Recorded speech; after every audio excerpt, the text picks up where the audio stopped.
Tonight, when the cold creeps in, you'll do something no other animal on Earth can do. You'll change the weather.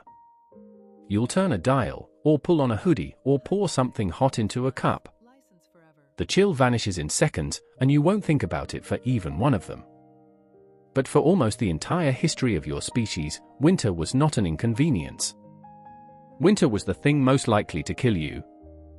Picture the world your ancestors faced.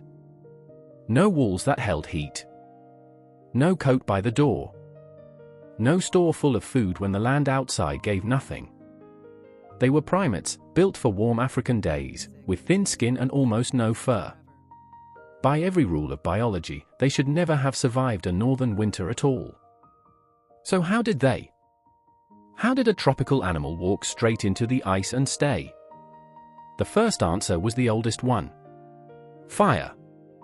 A fire is not just warmth. It's a second sun you can carry, a thing that cooks food, hardens spears, and holds the night's predators at the edge of the light. To survive winter, you didn't just need fire. You needed to never let it go out. And around that fire, the human body itself began to change. The Neanderthals, who spread across Ice Age Europe, didn't survive the cold by accident.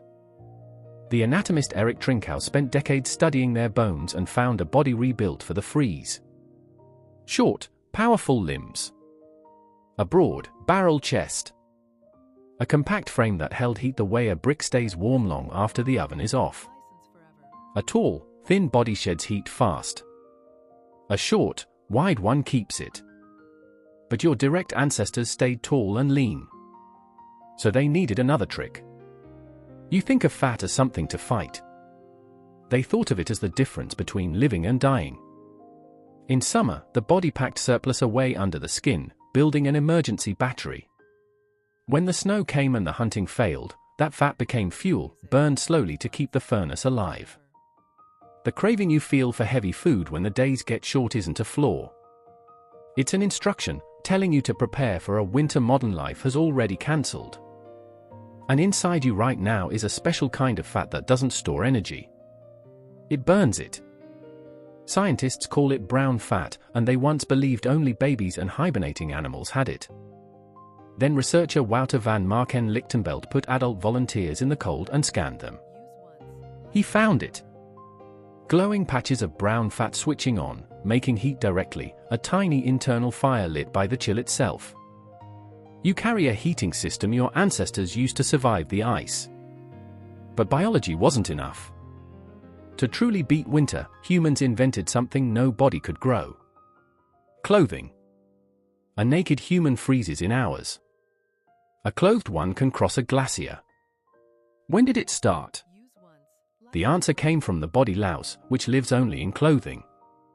The geneticist Mark Stoneking studied louse DNA to date the birth of the coat, and found humans were dressing as far back as 170,000 years ago. We can date the invention of clothing by the bug that lives inside it. And where there were no caves, humans built. On the cold plains of Europe, they made homes from the giants they hunted, stacking mammoth bones and tusks into dome-shaped huts draped in hides. Imagine the mind that looks at the most dangerous creature on the landscape and sees, in its bones, the frame of a house. Then there's the strangest idea of all. What if some ancient humans didn't just endure winter? What if they slept through it? Researchers Antonis Bartsiokas and Juan Luis Arzuaga examined ancient bones from a pit in Spain and found damage resembling the pattern seen in hibernating animals. They proposed these early humans may have entered a hibernation-like state, their bodies slowing almost to a stop to wait out the cold. The idea is still debated. But it should make you look at your own winters differently. Because you feel it too, don't you? When the days grow short and dark, something in you wants to slow down. To eat more. To sleep more. To pull inward and wait. That heaviness has a modern name. But underneath it may lie something far older, a program that once told your ancestors to conserve, to rest, to survive the season of scarcity by doing less. That's the secret hidden in this whole story. Your ancestors didn't just survive winter and leave it behind. They carried it forward, into you. The fat you crave, the brown fat that flares in the cold, the drowsiness and the hunger and the pull toward warmth.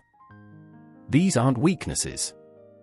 They're an inheritance, a survival kit built across 100,000 brutal winters and handed down, all the way to you. You are the descendant of every human who made it to spring. Not one of them froze before passing life forward. That is who you come from. So tonight, when the cold creeps in and you reach to change the weather, remember what that gesture really is. It's the final move in the oldest game your species ever played, a war against the free so completely won that you've forgotten it was ever fought at all.